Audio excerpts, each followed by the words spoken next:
हर हर महादेव। ओम नमः शिवाय। श्री शिव पुराण महात्म्य रुद्र संगीता अध्याय 15। तो भक्तों, पिछले अध्याय में हमने जाना कि अन्नों, पुष्पों तथा जल आदि की धारा से भगवान शिव की पूजा कैसे करनी चाहिए। और आज के इस अध्याय में ब्रह्मा जी सृष्टि का वर्णन करते हैं। तदंतर नारद जी के पूछने पर ब्रह्मा जी बोले, हे मुने, हमें पूर्वोक्त आदेश देकर जब महादेव जी अंतर्ध्यान हो गए, तब मैं उनकी आज्ञा का पालन करने के लिए ध्यान मग्न हो कर्तव्य का विचार करने लगा। उस समय भगवान शंकर को नमस्कार करके श्री हरि से ज्ञान पाकर परमानंद को प्राप्त हो मैंने सृष्टि करने का ही निश्चय किया। हे तात, भगवान विष्णु भी वहाँ सदाशिव को प्रणाम करके मुझे आवश्यक उपदेश दे तत्काल अदृश्य हो गए। वे ब्रह्मांड से बाहर जाकर भगवान शिव की कृपा प्राप्त करके बैकुंठ धाम में जा पहुँचे और सदा वहीं रहने लगे। मैंने सृष्टि की इच्छा से भगवान शिव और विष्णु का स्मरण करके पहले के रचे हुए जल में अपनी अंजलि डालकर जल को ऊपर की ओर उछाला। इससे वहाँ एक अंड प्रकट हुआ जो 24 तत्वों का समूह कहा जाता है। हे विप्रवर, वह विराट आकार वाला अंड जड़ रूप ही था। उसमें चेतनता ने देखकर मुझे बड़ा संशय हुआ और मैं अत्यंत कठोर तप करने लगा। 12 वर्षों तक भगवान विष्णु के चिंतन में लगा रहा। हे तात, वह समय पूर्ण होने पर भगवान श्री हरि स्वयं प्रकट हुए और बड़े प्रेम से मेरे अंगों का स्पर्श करते हुए मुझसे प्रसन्नतापूर्वक बोले। श्री विष्णु ने कहा, हे ब्राह्मण, तुम वर मांगो, मैं प्रसन्न हूँ। मुझे तुम्हारे लिए कुछ भी अदेय नहीं है। भगवान शिव की कृपा से मैं सब कुछ देने में समर्थ हूँ। ब्रह्मा जी बोले, अर्थात मैंने कहा, हे महाभाग, आपने जो मुझ पर कृपा की है वह सर्वथा उचित ही है, क्योंकि भगवान शंकर ने मुझे आपके हाथों में सौंप दिया। हे विष्णु, आपको नमस्कार है। आगे ब्रह्मा जी कहते हैं, आज मैं आपसे जो कुछ मांगता हूँ उसे दीजिए।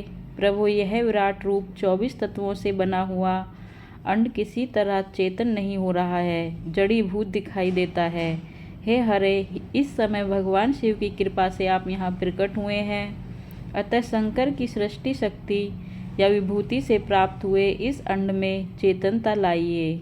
मेरे ऐसा कहने पर शिव की आज्ञा में तत्पर रहने वाले महाविष्णु ने अनंत रूप का आश्रय ले उस अंड में प्रवेश किया। उस समय उन परम पुरुष के सहस्त्रों मस्तक, सहस्त्रों नेत्र और सहस्त्रों पैर थे। उन्होंने भूमि को सब ओर से घेर कर उस अंड को व्याप्त कर लिया। मेरे द्वारा भली भांति स्तुति की जाने पर जब श्री विष्णु ने उस अंड में प्रवेश किया, तब वह 24 तत्वों का विकार रूप अंड सचेतन हो गया। पाताल से लेकर सत्यलोक तक की अवधि वाले उस अंड के रूप में वहाँ साक्षात श्री हरि ही विराजने लगे। उस विराट अंड में व्यापक होने से ही वे प्रभु वैराज पुरुष कहलाए। पंचमुख महादेव ने केवल अपने रहने के लिए सुरम्य कैलाश नगर का निर्माण किया, जो सब लोकों से ऊपर सुशोभित होता है। हे देवर्षे, संपूर्ण ब्रह्मांड का नाश हो जाने पर भी बैकुंठ और कैलाश, इन 2 धामों का यहाँ कभी नाश नहीं होता। हे मुनिश्रेष्ठ, मैं सत्यलोक का आश्रय लेकर रहता हूँ। हे तात, महादेव जी की आज्ञा से ही मुझ में सृष्टि रचने की इच्छा उत्पन्न हुई है। आगे ब्रह्मा जी कहते हैं कि बेटा, जब मैं सृष्टि की इच्छा से चिंतन करने लगा, उस समय पहले मुझसे अनजान में ही पापपूर्ण तमोगुणी सृष्टि का प्रादुर्भाव हुआ, जिसमें अविद्या पंचक अथवा पंचपर्वा अविद्या कहते हैं। तदंतर प्रसन्नचित होकर शंभु की आज्ञा से मैं पुनः अनासक्त भाव से सृष्टि का चिंतन करने लगा। उस समय मेरे द्वारा स्थावर संज्ञक वृक्ष आदि की सृष्टि हुई, जिसे मुख्य सर्ग कहते हैं। यह पहला सर्ग है। उसे देखकर तथा वह अपने लिए पुरुषार्थ का साधक नहीं है, यह जानकर सृष्टि की इच्छा वाले मुझ ब्रह्मा से दूसरा सर्ग प्रकट हुआ, जो दुख से भरा हुआ है। उसका नाम है त्रियक्त श्रोता। वह सर्ग भी पुरुषार्थ का साधक नहीं था। उसे भी पुरुषार्थ साधन की शक्ति से रहित जान जब मैं पुनः सृष्टि का चिंतन करने लगा, तब मुझसे शीघ्र ही तीसरे सात्विक सर्ग का प्रादुर्भाव हुआ, जिसे ऊर्ध्व श्रोता कहते हैं। यह देव सर्ग के नाम से विख्यात हुआ। देव सर्ग सत्यवादी तथा अत्यंत सुखदायक है। उसे भी पुरुषार्थ साधन की रुचि एवं अधिकार से रहित मानकर मैंने अन्य सर्ग के लिए अपने स्वामी श्री शिव का चिंतन आरंभ किया। तब भगवान शंकर की आज्ञा से एक रजोगुनी सृष्टि का प्रादुर्भाव हुआ, जिसे अर्वाक्त श्रोता कहा गया है। इस सर्ग के प्राणी मनुष्य हैं, जो पुरुषार्थ साधन के उच्च अधिकारी हैं।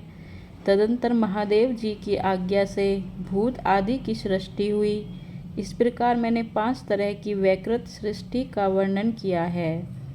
इनके सिवा 3 प्राकृत सर्ग भी कहे गए हैं, जो मुझ ब्रह्मा के सानिध्य से प्रकृति से ही प्रकट हुए हैं। इनमें पहला महत्व का सर्ग है, दूसरा सूक्ष्म भूतों का अर्थात तन मात्राओं का सर्ग है, और तीसरा वैकारिक सर्ग कहलाता है। इस तरह ये 3 प्राकृत सर्ग हैं। प्राकृत और वैकृत दोनों प्रकार के सर्गों को मिलाने से 8 सर्ग होते हैं। इनके सिवा 9वां कौमार्ग सर्ग है, जो प्राकृत और वैकृत भी है। इन सब के अवान्तर भेद का मैं वर्णन नहीं कर सकता, क्योंकि उसका उपयोग बहुत थोड़ा है। अब द्विजात्मक सर्ग का प्रतिपादन करता हूँ। इसी का दूसरा नाम कौमार्ग सर्ग है, जिसमें सनक सनंदन आदि कुमारों की महत्वपूर्ण सृष्टि हुई है। सनक आदि मेरे 4 मानस पुत्र हैं, जो मुझ ब्रह्मा के ही समान हैं। वे महान वैराग्य से संपन्न तथा उत्तम व्रत का पालन करने वाले हुए। आगे ब्रह्मा जी कहते हैं, उनका मन सदा भगवान शिव के चिंतन में ही लगा रहता है। वे संसार से विमुख एवं ज्ञानी हैं। उन्होंने मेरे आदेश देने पर भी सृष्टि के कार्य में मन नहीं लगाया। हे मुनिश्रेष्ठ नारद, सनकादि कुमारों के दिए हुए नकारात्मक उत्तर को सुनकर मैंने बड़ा भयंकर क्रोध प्रकट किया। उस समय मुझ पर मोह छा गया। उस अवसर पर मैंने मन ही मन भगवान विष्णु का स्मरण किया। वे शीघ्र ही आ गए और उन्होंने समझाते हुए मुझसे कहा, तुम भगवान शिव की प्रसन्नता के लिए तपस्या करो। हे मुनिश्रेष्ठ, श्री हरि ने जब मुझसे ऐसी शिक्षा दी, तब मैं महाघोर एवं उत्कृष्ट तप करने लगा। सृष्टि के लिए तपस्या करते हुए मेरी दोनों भौहें और नासिका के मध्य भाग से, जो उनका अपना ही अविमुक्त नामक स्थान है, महेश्वर की 3 मूर्तियों में से अन्यतम पूर्णांश सर्वेश्वर एवं दया सागर भगवान शिव अर्धनारीश्वर रूप में प्रकट हुए। आगे ब्रह्मा जी कहते हैं, जो जन्म से रहित तेज की राशि, सर्वज्ञ तथा सर्वस्त्र सृष्टा है, उन नील लोहित नामधारी साक्षात उमा वल्लभ शंकर को सामने देख बड़ी भक्ति से मस्तक झुका। उनकी स्तुति करके मैं बड़ा प्रसन्न हुआ और उन देव देवेश्वर से बोला, हे प्रभो, आप भांति भांति के जीवों की सृष्टि कीजिए। मेरी यह बात सुनकर उन देवाधिदेव महादेव रुद्र ने अपने ही समान बहुत से रुद्रगणों की सृष्टि की। तब मैंने अपने स्वामी महेश्वर महारुद्र से फिर कहा, हे देव, आप ऐसे जीवों की सृष्टि कीजिए जो जन्म और मृत्यु के भय से युक्त हो।